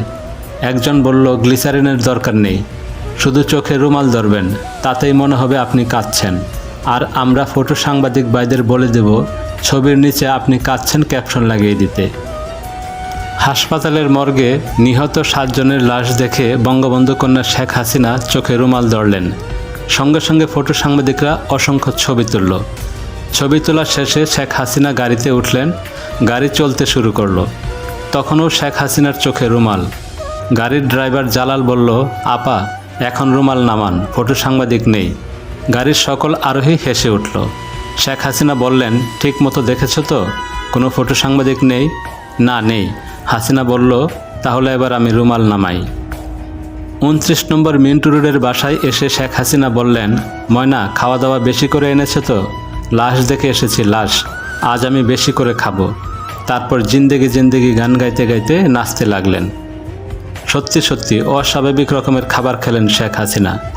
এমনি তিনি বিভিন্ন আন্দোলন সংগ্রামে নিহতদের লাশ দেখে স্বাভাবিকের চাইতেও অনেক বেশি খেতেন, কিন্তু আজ খেলেন অস্বাভাবিকের চাইতেও অনেক বেশি। টুঙ্গিপাড়ায় আওয়ামী লীগের জাতির পিতা বঙ্গবন্ধু শেখ মুজিবের কবরে গিয়ে মেয়র হানিফের আনুষ্ঠানিক শপথ নেওয়ার দিনক্ষণ চূড়ান্ত করা হলো। ঢাকা থেকে বঙ্গবন্ধু কন্যা বিরোধী দলীয় নেত্রী শেখ হাসিনা ঢাকার মেয়র হানিফকে সঙ্গে নিয়ে টুঙ্গিপাড়ায় যাবেন এবং সেখানে বেসরকারিভাবে হানিফ মেয়র হিসেবে শপথ নেবেন।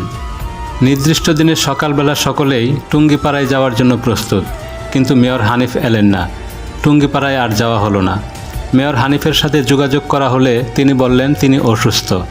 এরপর মেয়র হানিফ শেখ হাসিনার বাসা, আওয়ামী লীগের অফিস কোথাও এলেন না। আনুষ্ঠানিকভাবে মেয়র পদে মোহাম্মদ হানিফ শপথ নিলেন। ঢাকার মেয়রের দায়িত্বভার নিলেন। হটলাইনের রেড টেলিফোনে প্রতিদিন 2-1 বার প্রধানমন্ত্রী বেগম খালেদা জিয়ার সাথে কথা বলেন। প্রতিদিন না হলেও প্রায়ই বেগম খালেদা জিয়ার সাথে দেখা করেন এবং যুক্তি পরামর্শ করে সিটি কর্পোরেশন পরিচালনা করেন। কিন্তু বঙ্গবন্ধু কন্যা শেখ হাসিনা এবং আওয়ামী লীগের নেতাকর্মী ও আওয়ামী লীগ অফিসের সীমানাও আসেন না। শেখ হাসিনা বলতে থাকেন, নিমক হারাম, বেঈমান, ওরে আমি 1,37,00,000 টাকা খরচ করে মেয়র বানিয়েছি, বেঈমান, নিমক হারাম। যে আসে যাকেই পান তার কাছেই তিনি এই কথা বলতে থাকেন। একজন বলল, ঠিক আছে, হানিফ ভাই মেয়র হয়েছে, টাকা কামাবে, টাকা খাবে, খাক, আমরা তো আর বাক চাই না, কিন্তু দলের কাজ করবে না কেন? জবাবে বঙ্গবন্ধু কন্যা বললেন, কেন একা টাকা খাবে কেন? আমাদের বাক দিতে হবে। ওকে 1,37,00,000 টাকা খরচ করে মেয়র বানিয়েছি, তোমাদের হাত দিয়েই তো ওই টাকা খরচ করিয়েছি। হানিফ তো 1 টাকাও খরচ করেনি, সব আমি একা করেছি। এখন হানিফ একা খাবে কেন? আমাদেরও বাক দিতে হবে, নইলে আমি শেখ হাসিনা একদিন না একদিন উসুল করে ছাড়ব। শেখ হাসিনা কথা বলবেন, কত শতবার ফোন করা হয়, মেয়র হানিফ ফোন ধরে না। আসতে বলা হয়, দেখা করতে বলা হয়, হানিফ আসে না, দেখাও করে না। লোক পাঠালে মেয়র হানিফ বলে, যা যা, যেই জায়গায় আছিস সেই জায়গায় যা, ক্ষমতায় যাওয়া লাগবে না। যেই পর্যন্ত আগাইছিস ওই বিরোধী দল পর্যন্তই থাক, আর ক্ষমতায় যাওয়া লাগবে না, আমি তো লগে নাই। 1994 সালের 26শে জুন সন্ধ্যাবেলায় যুক্তরাষ্ট্রের আওয়ামী লীগের সভাপতি টেলিফোন করে 26শে জুন 1994 জাহানারা ইমামের মৃত্যু হয়েছে বলে সংবাদ দিলে জননেত্রী শেখ হাসিনা আনন্দে নাচতে থাকেন আর বলতে থাকেন, মিষ্টি খাও, মিষ্টি খাও, আমার একটা প্রতিদ্বন্দ্বী দুনিয়া থেকে বিদায় হয়েছে, আল্লাহ বাঁচাইছে, নেত্রী হতে চেয়েছিল, আমার জায়গা দখল করতে চেয়েছিল, জাহানারা ইমাম মরছে, বাঁচা গেছে, আপদ দূর হয়েছে, আমার জায়গা দখল করতে চাইছিল। তোমরা জানো না, ইন্ডিয়ান গোয়েন্দা এজেন্সির আমার পরিবর্তে জাহানারা ইমামকে নেতৃত্বে বসাতে চেয়েছিল। বেটি মরছে, মিষ্টি খাও, ফকিরকে পয়সা দাও। এর কয়েকদিন পর শহীদ জননী জাহানারা ইমামের লাশ মার্কিন যুক্তরাষ্ট্র থেকে জিয়া আন্তর্জাতিক বিমানবন্দরে এলে জননেত্রী শেখ হাসিনা বলেন, চলো এয়ারপোর্টে যাই, আপদের লাশটা এনে কবরে ফেলি। এরপর শেখ হাসিনা তার লাল রঙের নিশান পেট্রোল জিপে করে বিমানবন্দরের উদ্দেশ্যে রওনা দিলেন। যেতে যেতে বললেন, বেটি অসম্ভব জ্বালাইছে আমারে, ওর মরা মুখটাও দেখতে ইচ্ছা করে না, কিন্তু না যেয়ে তো উপায় নেই। পলিটিক্সের ব্যবসায় ইচ্ছা না থাকলেও অনেক কিছু করতে হয়। 1994 সালের 22শে সেপ্টেম্বর বঙ্গবন্ধু কন্যা জননেত্রী শেখ হাসিনা বিমান যুগে যশোর হয়ে খুলনা এলেন এবং বিকালে শহীদ হাদিস পার্কের জনসভায় যোগ দিলেন। রাত্রে নেত্রীর চাচাতো ভাই শেখ নাসিরের বড় ছেলে শেখ হেলালের বাড়িতে খেলেন এবং রাত্রি যাপন করলেন। পরদিন 23শে সেপ্টেম্বর সকাল 9টায় উত্তরবঙ্গের উদ্দেশ্যে ট্রেন যাত্রা শুরু করলেন। বেশ লম্বা ট্রেন, অনেক সাধারণ যাত্রী আছে ট্রেনে। সাধারণ যাত্রীরা জানে না বা বুঝতে পারছে না শেখ হাসিনা রেলপথে সভা করতে করতে যাবেন, তাই এই ট্রেন কখন কবে গন্তব্যে পৌঁছাবে কেউ তা জানে না। ঠিক সকাল 9টায় ট্রেন ছাড়ল। প্রতিটি রেল স্টেশনে ট্রেন থামিয়ে সভা শুরু হলো। ট্রেন থেকে নেমে জনসভার নির্দিষ্ট জায়গায় গিয়ে বক্তৃতা দিয়ে আবার ট্রেনে ফিরে আসতে পৌনে 1 ঘন্টা থেকে 1 ঘন্টা লাগতে লাগলো। এইভাবে প্রতিটা রেল স্টেশনে গড়ে প্রায় 1 ঘন্টা সময় ব্যয় হতে লাগলো। দিন পেরিয়ে রাত হয়ে গেল। শেখ হাসিনার সাথে ঢাকা থেকে আসা প্রায় ডজন খানেকেরও বেশি সাংবাদিক এই ট্রেনে রয়েছে। ট্রেনের এই অপ্রত্যাশিত দীর্ঘ বিলম্বে সাধারণ যাত্রী, নারী, পুরুষ আর শিশুদের নাজেহাল অবস্থা। 6 ঘন্টার যাত্রাপথ 24 ঘন্টাও না ফুরানোর ফলে অনেক আগেই পানিসহ ট্রেনের সকল খাবার ফুরিয়ে গেলে সাধারণ যাত্রীদের কষ্ট আর দুর্ভোগের সীমাহীন পর্যায়ে পৌঁছায়। তৃষার্ত ও ক্ষুধার্ত শিশুদের কান্না আর আহাজারিতে অনেক সাধারণ যাত্রী পরিবার পরিজন নিয়ে গন্তব্যের আগেই ট্রেন থেকে নেমে যায়। জননেত্রী শেখ হাসিনা তার সফর সঙ্গী এবং সাংবাদিকদের জন্য প্রায় প্রতিটি রেল স্টেশন থেকে অফুরন্ত খাবার এবং বিশুদ্ধ পানির পর্যাপ্ত বোতল সরবরাহ করে থাকেন। সারাদিনে প্রায় 20টির মতো স্টেশনে শেখ হাসিনা ভাষণ দেন। প্রতিটি জনসভাতেই ঢাকা থেকে আসা সাংবাদিকরা উপস্থিত হয়ে বঙ্গবন্ধু কন্যা শেখ হাসিনার বক্তৃতা লিপিবদ্ধ করতে থাকেন এবং শেখ হাসিনা সাংবাদিকদের নজরে রাখেন। এইদিকে শেখ হাসিনা বারবার একই বক্তৃতা দেওয়ায় সাংবাদিকদের তা মুখস্থ হয়ে যাওয়াতে অনেক সাংবাদিকই রাতের অন্ধকারে ট্রেন থেকে নেমে শেখ হাসিনার বক্তৃতা লিপিবদ্ধ করতে যায়নি। রাত তখন 11:17। বঙ্গবন্ধু কন্যা শেখ হাসিনাকে বহন করা ট্রেন ঈশ্বরদী পৌঁছানোর কিছু সময় বাকি রয়েছে। এমন সময় শেখ হাসিনা বললেন, এত টাকা পয়সা খরচ করে জামাই আদর করে ঢাকা থেকে যে সাংবাদিকদের এনেছি তারা কি সব ঘুমাচ্ছে? জনসভায় এত লোক হচ্ছে, আমি এত বক্তৃতা করছি, সাংবাদিকদের তো নজরেই পড়ছে না। তোমরা সাংবাদিকদের ঘুম ভাঙিয়ে আমার জনসভায় পাঠাও তো, যাতে পত্রপত্রিকায় ভালোভাবে নিউজ হয়। শেখ হাসিনার বেতনভুক্ত ব্যাগ বহনকারী মদন মোহন দাস, যার নামে শেখ হাসিনা লাল নিশান পেট্রোল জিপ গাড়িটি রেজিস্ট্রেশন করেছেন, সে বলল, ডাইকা ঘুম ভাঙান লাগবো না, পিস্তল দিয়ে 2 রাউন্ড গুলি করে দিলে সাংবাদিকগর ঘুম ভাঙে যাইব, সব লাফায়া নিচে পড়ে যাইব। সঙ্গে সঙ্গে বঙ্গবন্ধু কন্যা শেখ হাসিনা তার বাবার ফুফাতো ভাইয়ের ছেলে বাহাউদ্দিন নাসিমকে বললেন, দে 2 রাউন্ড গুলি করে। আর উপস্থিত অন্যদের বললেন, আমাকে হত্যার জন্য ট্রেনে গুলি করা হয়েছে বলে তোমরা সাংবাদিকদের মাঝে প্রচার করে দিও। ট্রেন ঈশ্বরদী প্ল্যাটফর্মে ঢোকার কয়েক মিনিট আগে বাহাউদ্দিন নাসিম ট্রেনের জানালা দিয়ে সাংবাদিকদের কম্পার্টমেন্ট লক্ষ্য করে 3 রাউন্ড গুলি ছুড়ল। গুলির শব্দ শুনে শেখ হাসিনার নিরাপত্তার দায়িত্বে থাকা স্পেশাল ব্রাঞ্চের পুলিশেরাও 4-5 রাউন্ড গুলি ছুড়ে। এই সমস্ত গুলির আওয়াজ শুনে পাশের কম্পার্টমেন্টে থাকা সাংবাদিকরা ভয়ে ট্রেনের ভিতরে গড়াগড়ি শুরু করে এবং আমরা পরিকল্পনা মতো সাংবাদিকদের কম্পার্টমেন্টে এসে বঙ্গবন্ধু কন্যা শেখ হাসিনাকে হত্যার জন্য গুলি করা হয়েছে বলে প্রচার করতে থাকি। ট্রেন ঈশ্বরদী প্ল্যাটফর্মে থামলে ঈশ্বরদী রেল স্টেশনের বাইরে জনসভার মঞ্চ থেকেও আওয়ামী লীগের প্রেসিডিয়াম সদস্য আমির হোসেন আমু বঙ্গবন্ধু কন্যা শেখ হাসিনাকে গুলি করা হয়েছে বলে প্রচার চালাতে থাকেন। পরের দিন 24শে সেপ্টেম্বর শনিবার ট্রেনে বঙ্গবন্ধু কন্যা শেখ হাসিনাকে গুলি করা হয়েছে বলে জাতীয় পত্রপত্রিকায় সংবাদ বের হলে বগুড়া সার্কিট হাউজের ভিআইপি রুমে বসে জননেত্রী শেখ হাসিনা সহ তার সফর সঙ্গীরা হাসাহাসি করতে থাকে এবং হাসাহাসির এক পর্যায়ে গুলির এই ঘটনা নিয়ে হরতাল ডাকার সিদ্ধান্ত হয়। আজ শহীদ বুদ্ধিজীবী দিবস। 1994 সালের 14 ডিসেম্বর বুধবার সকাল 6টায় বিরোধী দলীয় নেত্রী শেখ হাসিনার 29 মিন্টু রোডের সরকারি ভবনে সকলে হাজির হলো। সকাল 7টায় বঙ্গবন্ধু কন্যা শেখ হাসিনা মিরপুর বুদ্ধিজীবী স্মৃতিসৌধে রওনা হলেন। 8টা 40 স্মৃতিসৌধে পুষ্পমাল্য অর্পণ করলেন। তারপর গেলেন রায়েরবাজার বধ্যভূমিতে।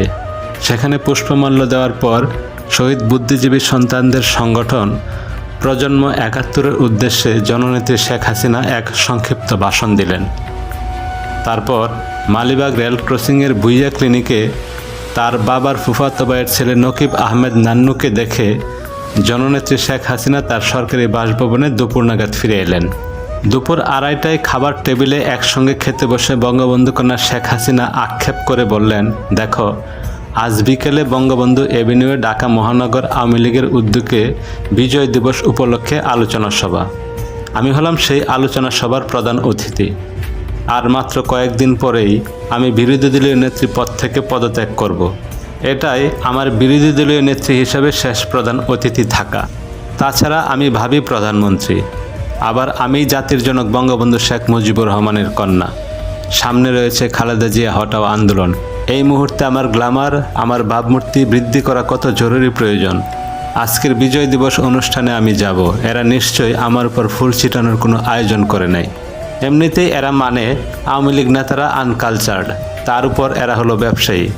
এদের মন বলতে কিছুই নাই, না বলে দিলে এরা কিছুই করে না। তুমি কি পারো না বিজয় দিবসের অনুষ্ঠানে গেলে আমার উপর শিশু ও মেয়েদের দিয়ে ফুল ছিটাতে? নেত্রী, আপনি কোনো চিন্তা করবেন না, আপনার উপর ফুল ছিটানো হবে। তখন বাজে 3:30, আর আধা ঘন্টা পরে বঙ্গবন্ধু কন্যা বিজয় দিবসের মঞ্চে উঠবেন। এই সংক্ষিপ্ত সময়ে কোথায় পাবো শিশু, কোথায় পাবো মেয়েদের? বঙ্গবন্ধু কন্যা জননেত্রী শেখ হাসিনার আবদার। অবশেষে তাড়াতাড়ি করে হাইকোর্ট মাজার থেকে ফুল কিনে নিজের স্ত্রী শিশু কন্যাদের দিয়েই তার ফুল ছিটানোর আবদার পূরণ করা হলো। কুকুর পালন। বাহাউদ্দিন নাসিম শেখ হাসিনার পিতা শেখ মুজিবুর রহমানের ফুফাতো ভাইয়ের ছেলে, বর্তমানে প্রধানমন্ত্রী শেখ হাসিনার এপিএস। এর আরও 3 চাচাতো ভাই, অর্থাৎ শেখ হাসিনার পিতা শেখ মুজিবুর রহমানের আরেক ফুফাতো ভাইয়ের 3 ছেলে নজিব আহমেদ নজিব, বর্তমানে প্রধানমন্ত্রী শেখ হাসিনার চিফ সিকিউরিটি, নকিব আহমেদ মানু, বর্তমানে প্রধানমন্ত্রী শেখ হাসিনার ডিপিএস, কানিজ আহমেদ কানিজ। মাঝে মাঝেই পাগল হয়ে যেত, আর কানিজকে ভর্তি করা হতো বনানীতে অবস্থিত পাগলদের প্রাইভেট ক্লিনিকে। কানিজ আহমেদ কানিজ বর্তমানে মার্কিন যুক্তরাষ্ট্র বাংলাদেশ মিশনের চিফ প্রোটোকল অফিসার। মাদারীপুরের অখ্যাত অজপাড়াগাঁই গ্রামে এদের বাড়ি। বাঙ্গা টিনের ঘর, পূর্বপুরুষ ধরেই এরা দরিদ্র। এদের বাবা চাচা এবং এরা দূর দূরান্তে পরের বাড়িতে লজিং থেকে অনেক কষ্ট করে যতটুকু হোক লেখাপড়া করেছে। ঢাকায় চালচুলা বলে কিছু নেই, যেখানে রাত সেখানেই কাত। নিকট আত্মীয় বলতে সর্বসাকুল্যে বঙ্গবন্ধু শেখ হাসিনা, ব্যাস আর যায় কোথায়। দল বলে এরা সবাই এসে উঠে পড়ল শেখ হাসিনার বাড়ি। শেখ হাসিনার বাড়িতে থাকে, শেখ হাসিনার খায়, শেখ হাসিনার কাপড় পরে, শেখ হাসিনার দেওয়া পয়সায় চলে। আর চাই কি? অল্প কিছুদিনের মধ্যেই শেখ হাসিনার বেহিসাবি পয়সার বদৌলতে এদের dozen dozen pant, dozen dozen shirt, dozen dozen জুতা হয়ে গেল। এদের মধ্যে কেউ কেউ শেখ হাসিনার বদৌলতে অনেক বিত্তশালীও হলো। এদের মধ্যে বাহাউদ্দিন নাসিম মনে করত এবং চাইতো কেউ শেখ হাসিনাকে কোনো কিছু বলতে পারবে না, সে যেই হোক, হোক না সে দলীয় কেন্দ্রীয় নেতা অথবা সমাজের গণ্যমান্য কেউ কিংবা কোনো বুদ্ধিজীবী, কেউই শেখ হাসিনাকে কোনো সংবাদ বা কোনো তথ্য কিংবা কোনো কথা বলতে পারবে না, তা সে সংবাদ বা কথা যত গুরুত্বপূর্ণই হোক না কেন। শেখ হাসিনাকে কেউ কিছু বলতে চাইলে আগে বাহাউদ্দিন নাসিমকে বলতে হবে, এবং সে যদি প্রয়োজন মনে করে তাহলে শেখ হাসিনাকে বলবে। আবার শেখ হাসিনার যদি কোনো নেতাকে কিংবা কোনো মানুষকে কিংবা যে কেউ কোনো কিছু বলার থাকে তাহলে বাহাউদ্দিন নাসিমকে বলতে হবে। বাহাউদ্দিন নাসিম যদি প্রয়োজন মনে করেন তাহলে শেখ হাসিনার সেই কথাটা অন্যকে বলবে, প্রয়োজন মনে না করলে বলবেন না। বাহাউদ্দিন নাসিমের এই দুঃসাহস বা স্পর্ধা হয়েছে শেখ হাসিনার কারণেই। বাহাউদ্দিন নাসিমের প্রতি শেখ হাসিনার কোনো দুর্বলতা না থাকলেও 2টি দুর্বলতা ছিল। তার একটি হলো মতিঝিল আদমজী কোর্টের পূর্ব পাশে ইউনাইটেড কমার্শিয়াল ব্যাংকের যে শাখা রয়েছে, ওই শাখায় বাহাউদ্দিন নাসিমের নামে শেখ হাসিনার কয়েক কোটি টাকা রয়েছে। উল্লেখ্য, শিল্পপতি জহিরুদ্দিন হত্যার প্রধান আসামি চিটাগাংয়ের আখতারুজ্জামান বাবু এই ব্যাংকের চেয়ারম্যান। অপর দুর্বলতাটি বাহাউদ্দিন নাসিম শেখ হাসিনার পিতার ফুফাতো ভাইয়ের ছেলে। এই বাহাউদ্দিন নাসিম শেখ হাসিনার ধানমন্ডির 5 নম্বর রোডের 54 নম্বর বাড়িতে মাঝে মাঝে আক্ষেপ করতে করতে বলতো, এই বাড়িওয়ালি তো বেঈমান, বেঈমানি তো করবেই, ভুলে তো যাইবই, মনে তো রাখবেই না, কুত্তা পাইলে থুইয়া যাইমো, কুত্তা বলবো না। প্রায়ই বাহাউদ্দিন নাসিম এসব বলতে বলতে একদিন বাহাউদ্দিন নাসিম ঠিকই 2টি কুকুরের বাচ্চা নিয়ে এসে পালতে শুরু করলেন। ধানমন্ডি 5 নম্বর রোড এবং শেখ হাসিনার 54 নম্বর বাসায় কুকুরের বাচ্চা 2টি এখন অনেক বড় হয়েছে। এখন আর ওদের কুকুরের বাচ্চা বলা যাবে না, বলতে হবে কুকুর। বাহাউদ্দিন নাসিম এই ধরনের কথা এবং কাজ করবেই না কেন? বাহাউদ্দিন নাসিম শেখ হাসিনার বাড়িতেই থাকতো, আর ওই বাড়িতে বাহাউদ্দিন নাসিমের পিতা বাইরে এলে আশ্চর্য চরিত্রের অধিকারী শেখ হাসিনা দারোয়ান ডেকে কুকুরের মতো দূর দূর করে তাদের বাড়ি থেকে তাড়িয়ে দিতেন। 1994 সালের 28শে ডিসেম্বর বঙ্গবন্ধু কন্যা শেখ হাসিনা জাতীয় সংসদ সদস্য পদ থেকে পদত্যাগ করলেন। 29 মিন্টু রোডের সরকারি বাসা ত্যাগ করে ধানমন্ডি 5 নম্বর রোডের 54 নম্বর বাড়িতে উঠলেন। ধানমন্ডির 5 নম্বর রোডের 54 নম্বর বাড়িটির প্রথম ও দ্বিতীয় তলা শেখ হাসিনার পরিত্যক্ত স্বামী ডক্টর ওয়াজেদ মিয়ার নামে, আর তৃতীয় তলা শেখ হাসিনার নিজের নামে। শেখ হাসিনার অবহেলিত এবং পরিত্যক্ত স্বামী ডক্টর ওয়াজেদ মিয়া এই বাড়িটি করার সময় দ্বিতীয় তলা করার পর টাকা ফুরিয়ে গেলে শেখ হাসিনার কাছে ধার চান। তখন শেখ হাসিনা তৃতীয় তলা তার নিজের নামে লিখে নিয়ে তারপর ডক্টর ওয়াজেদ মিয়াকে টাকা দেন। অবশ্য এই বাড়িতে ডক্টর ওয়াজেদ মিয়া আর শেখ হাসিনা একসঙ্গে একটি রাতেও কাটাননি। শুধু এই বাড়িতে কেন, 1981 সালের 17 মে বঙ্গবন্ধু কন্যা শেখ হাসিনা বাংলাদেশে আসার পর থেকেই 1997 সালের ফেব্রুয়ারি পর্যন্ত প্রায় 16-17 বছর একসঙ্গে স্বামী স্ত্রী হিসেবে রাত কাটানো তো দূরের কথা, এক বাড়িতে কখনো থাকেননি। 1981 সালের 17 মে বাংলাদেশে আসার পর মাত্র কিছুদিন শেখ হাসিনা ডক্টর ওয়াজেদ মিয়ার মহাখালীস্থ সরকারি কোয়ার্টারে ছিলেন। শেখ হাসিনা যতদিন ডক্টর ওয়াজেদ মিয়ার সরকারি কোয়ার্টারে থেকেছেন ততদিন ডক্টর ওয়াজেদ মিয়া তার কোয়ার্টারে না থেকে সরকারি রেস্ট হাউসে থাকতেন। এরপর বঙ্গবন্ধু কন্যা শেখ হাসিনা ধানমন্ডি 32 নম্বরে তার পিত্রালয় বঙ্গবন্ধু ভবনে চলে আসেন। বঙ্গবন্ধু ভবন থেকে যান বিরোধী দলীয় নেত্রী 29 মিন্টু রোডের সরকারি বাসভবনে। তখন শেখ হাসিনা এবং তার স্বামী ডক্টর ওয়াজেদ মিয়ার ধানমন্ডির 5 নম্বর রোডের 54 নম্বর বাড়িটি ভাড়া দেওয়া ছিল। 1994 সালের ডিসেম্বর মাসে ধানমন্ডির 5 নম্বর রোডের 54 নম্বর বাড়িটির ভাড়াটিয়াদের এক প্রকার জোর করে তাড়িয়ে দিয়ে খালি করা হয় এবং তারপর বঙ্গবন্ধু কন্যা শেখ হাসিনা এই বাড়িতে আসেন। এই বাড়িতে থেকেই নানা আন্দোলন সংগ্রাম এবং নির্বাচনের পর জননেত্রী বঙ্গবন্ধু কন্যা শেখ হাসিনা প্রধানমন্ত্রী হয়ে রাষ্ট্রীয় অতিথি ভবন করতোয়া বর্তমানে গণভবনে গিয়ে ওঠেন। শেখ হাসিনার এই দীর্ঘ 16-17 বছরের জীবনে ডক্টর ওয়াজেদ মিয়া একটি রাতেও শেখ হাসিনার সাথে কাটাননি। এমনকি এই 16-17 বছরের জীবনে শেখ হাসিনা আর ডক্টর ওয়াজেদ মিয়ার 16-17 বার দেখাও হয়নি। তবে হঠাৎ হঠাৎ মাঝে মধ্যে কদাচিৎ উদ্ভ্রান্তের মতো ডক্টর ওয়াজেদ মিয়া এসে হাজির হতেন, কিন্তু ডক্টর ওয়াজেদ মিয়া শেখ হাসিনার পক্ষ থেকে কোনো প্রকার আদর আপ্যায়ন পেতেন না। এমনকি সাধারণ সৌজন্যবোধটুকু শেখ হাসিনা ডক্টর ওয়াজেদ মিয়াকে দেখাতেন না। শেখ হাসিনা যখন বিরোধী দলীয় নেত্রী হিসেবে 29 মিন্টু রোডের সরকারি বাসভবনে থাকেন তখন এক ঈদের দিনে সাধারণ দর্শনার্থীদের মতোই ডক্টর ওয়াজেদ মিয়া শেখ হাসিনার সঙ্গে ঈদ মুবারক জানাতে এলেন।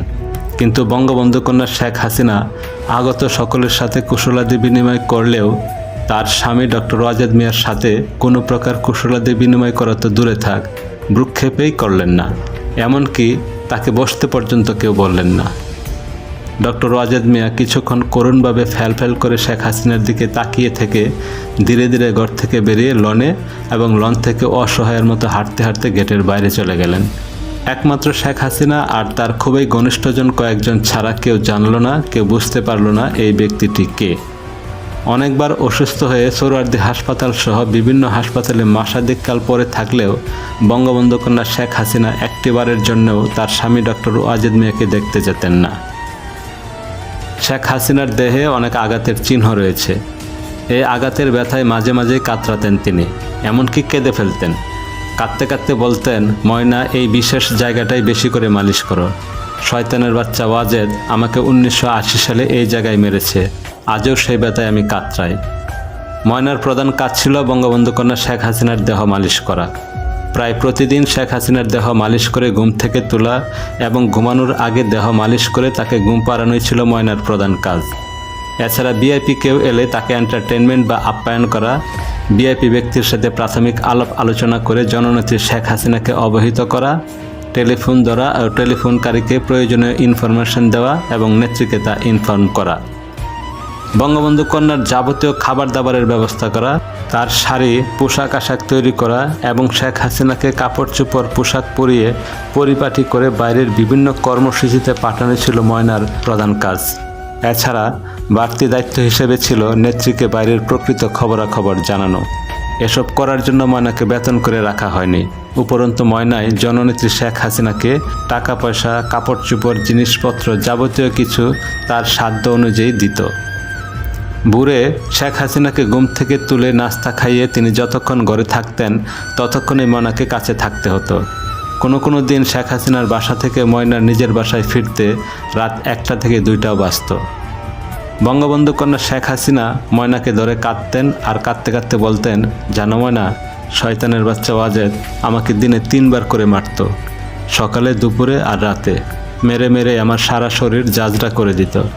হারামের বাচ্চাটা দুপুরে এসে আমাকে মারবে, এই জন্য একবেলা কম মার খাওয়ার জন্য আমি জয় আর পুতুল 2 সন্তানকে নিয়ে দুপুরে পার্কে কাটিয়ে আসতাম।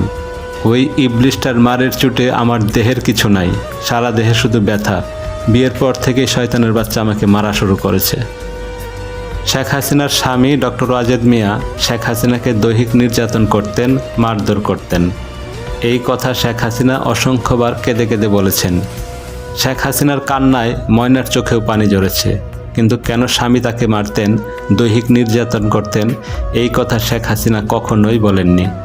বিদেশ থেকে একমাত্র কন্যা পুতুল এসে মা শেখ হাসিনাকে ডাকে, এই যে বহুরূপী, তোমার তো রূপের শেষ নেই, এইবার কী রূপ দেখাবে তুমি?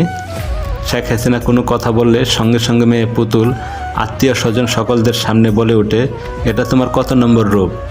শেখ হাসিনার ছোট বোন শেখ রেহানাকে পুতুল বলে, খালা, এটা তোমার বোনের কত নম্বর রূপ? হ্যাঁ, তোমার বোন তো বহুরূপী, রূপের শেষ নাই তার। বঙ্গবন্ধু কন্যা জননেত্রী শেখ হাসিনা তৎক্ষণাৎ চুপ মেরে যান, কোনো কথা বলেন না। শেখ হাসিনা তার মেয়ে পুতুলকে পুতুলের নিজের বিয়ের প্রস্তাব দিলে কোনো রকম টাল বাহানা না করে বিনা বাক্যে মুহূর্তের মধ্যে শটান এক পেয়ে দাঁড়িয়ে রাজি হয়ে যায়। মনে হয় যেন কারো হাত থেকে মুক্তি পেতে চায় পুতুল। শেখ হাসিনাও যেন পাত্রের কাছে পুতুলকে বিয়ে দিয়ে মুক্ত হতে চান। বঙ্গবন্ধু কন্যা শেখ হাসিনা বিদেশে বসবাসরত একমাত্র পুত্র জয়কে ফোন করে দেশে এসে বেরিয়ে যেতে বলেন এবং আসার সময় তার নিজের জন্য একটা শাড়ি নিয়ে আসতে বললে পুত্র জয় সরাসরি অস্বীকার করে বলে, ওসব শাড়িটারি আমি আনতে পারবো না। শেখ হাসিনা তখন উপস্থিত সকলকে বলে, দেখ আমার সন্তানকে দেখ, আমার জন্য একটা শাড়ি আনতে বললাম, ছেলে আমার সরাসরি না করে দিল। মা হিসেবে পুত্রকন্যার প্রতি শেখ হাসিনার আচার আচরণে কোনোদিন কোনো ত্রুটি চোখে পড়েনি, বরং মনে হয়েছে মা হিসেবে শেখ হাসিনার তুলনা নেই। তারপরেও আশ্চর্যের বিষয়, শেখ হাসিনার প্রতি তার পুত্রকন্যার এক কেমন আচরণ। বঙ্গবন্ধু কন্যা শেখ হাসিনা তার কন্যা পুতুলের বিয়ে ঠিক করলে ধানমন্ডি 5 নম্বর রোডের 54 নম্বর বাড়িতে এসে শেখ হাসিনার স্বামী ডক্টর ওয়াজেদ মিয়া ক্ষিপ্ত হয়ে শেখ হাসিনাকে বলতে লাগলেন, মেয়ে কি তোমার একার? মেয়ে কি আমার না? তুমি রাজাকারের ছেলের কাছে আমার মেয়ের বিয়ে ঠিক করেছ? রাইফেল হাতে নিয়ে যে রাজাকারগিরি করেছে, মুক্তিযোদ্ধা মেরেছে, তার ছেলের সাথে আমি আমার মেয়ের কিছুতেই বিয়ে দেব না। তুমি আমার মেয়েকে ওই রাজাকারের ছেলের সাথে কিছুতেই বিয়ে দিতে পারবে না। জননেত্রী বঙ্গবন্ধু কন্যা শেখ হাসিনা বললেন, আমি মেয়ে বিয়ে দেব, পারলে তুমি ঠেকাও। ডক্টর ওয়াজেদ বললেন, তাই বলে তুমি রাজাকারের ছেলের সাথে মেয়ে বিয়ে দেবে? বঙ্গবন্ধু কন্যা বললেন, কিসের আবার রাজাকার ফাজাকার, আমার আত্মীয়, এটাই বড় কথা। সাথে মরলে আত্মীয়রাই মরে, দেখো নাই মুক্তিযোদ্ধারাই আমার বাপ মা ভাইদের কীভাবে মেরেছে। আমি আমার মেয়েকে এখানেই বিয়ে দেব, পারলে তুমি ঠেকাও। ডক্টর ওয়াজেদ মিয়া বললেন, তোমাদের সাথে তো আমি ঠেকাঠেকিতে পারবো না, তবে আমি বলে দিচ্ছি, আমার মেয়েকে যদি রাজাকারের ছেলের সাথে বিয়ে দাও, তবে এই বিয়েতে আমি তোমাদের সাথে নেই। আমি তোমাকে অনুরোধ করছি, ওই রাজাকারের ছেলে ছাড়া যেখানে খুশি তুমি মেয়ে বিয়ে দাও, আমি তোমার সাথে থাকব, কিন্তু রাজাকারের বংশে মেয়ে বিয়ে দিলে আমি থাকব না। বঙ্গবন্ধু কন্যা শেখ হাসিনা তার স্বামী ডক্টর ওয়াজেদের কথা রাখলেন না, তিনি তার ইচ্ছা মতো রাজাকারের ছেলের সঙ্গে মেয়ে বিয়ে দিলেন। সত্যি সত্যি ডক্টর ওয়াজেদের কথা পাকাপাকি। পান চিনি, গায়ে হলুদ এবং বিয়ের কোথাও তিনি এলেন না। শুধু বিয়ের অনুষ্ঠানে প্রধানমন্ত্রী বেগম খালেদা জিয়ার সঙ্গে 3-4 মিনিটের জন্য এসে আবার খালেদা জিয়ার সঙ্গেই চলে গেলেন। তিনি কারোর সাথে কোনো কথা বললেন না। বিয়ের খুঁটিনাটি থেকে শুরু করে যাবতীয় যা আয়োজন তার সিংহভাগেই করতে হয়েছে আমাদের। এর উপর বঙ্গবন্ধু কন্যা শেখ হাসিনার বাবার ফুফাতো ভাইয়ের ছেলে, বর্তমানে প্রধানমন্ত্রী শেখ হাসিনার এপিএস বাহাউদ্দিন নাসিমের বায়না তো ছিলই। ডেকোরেটরের বিল, বাবুর্চির বিল, খানসামার বকশিস ইত্যাদি যখন যা প্রয়োজন হয়েছে, বাহাউদ্দিন নাসিম তার সব কিছুই আমাদের কাছ থেকে নিয়েছে। বিয়ের অনুষ্ঠানে বিয়ে পড়ানোর জন্য কাজীর সামনে একটি মাইক লাগানো হয়েছিল। বঙ্গবন্ধু কন্যা শেখ হাসিনা হঠাৎ সেই মাইক দিয়ে বিয়ের অনুষ্ঠানে আগতদের ঢালাওভাবে ধমকে সুরে বলতে লাগলেন, সব যান, বের হন, কী পেয়েছেন, তামাশা পেয়েছেন, এখনই এই জায়গা থেকে চলে যান, নইলে অসুবিধা হবে। বঙ্গবন্ধু কন্যার মুখে মাইকে এই কথা শুনে উপস্থিত সকলে কিংকর্তব্য বিমূঢ় হয়ে যায় এবং অনেকে আগামাথা না বুঝে অনুষ্ঠান থেকে চলে যেতে শুরু করলে ময়না তাড়াতাড়ি জননেত্রী শেখ হাসিনার কাছে এই কথার অর্থ কি জানতে চাইলে শেখ হাসিনা বলেন, দাওয়াত ছাড়াই অনেকে এসেছে, তাদের জন্য আমি এই কথা বলেছি। এরপর ময়না নিমন্ত্রিত অতিথিদের অনেককে বোঝানোর চেষ্টা করেছে, কিন্তু তাতে কোনো ফল হয়নি। অধিকাংশ নিমন্ত্রিত অতিথি না খেয়ে চলে যায়। বিয়ের সকল অনুষ্ঠান শেষ, সকলেই চলে গেছে, শুধু বর আর বরের আত্মীয় স্বজনরা রয়েছে। বঙ্গবন্ধু কন্যা শেখ হাসিনা তার কন্যা পুতুলকে বরের গাড়িতে তুলে দিয়ে ময়নাকে জড়িয়ে ধরে কান্নায় ভেঙে পড়লেন। তারপর জননেত্রী শেখ হাসিনা ময়নাকে বললেন, ময়না, আজ আর তুমি আমাকে ছেড়ে যেও না। বিয়ের অনুষ্ঠান স্থল সংসদ ভবন চত্বর থেকে শেখ হাসিনার সঙ্গে আমাদের একমাত্র সন্তান 5 বছরের স্বর্ণলতাকে সাথে নিয়ে ধানমন্ডি 5 নম্বর রোডের শেখ হাসিনার 54 নম্বর বাড়িতে চলে এলাম।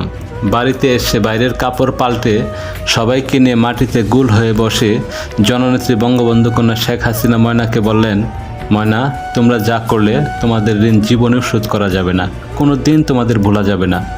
আমাদের মেয়ে স্বর্ণলতাকে দেখিয়ে বললেন, ও তো পেটে থাকতে আমাকে ভালোবাসে। অবশ্য এসব কথা বঙ্গবন্ধু শেখ হাসিনা আজ নতুন বলছেন না, এর আগেও অনেকবার এসব কথা তিনি বলেছেন।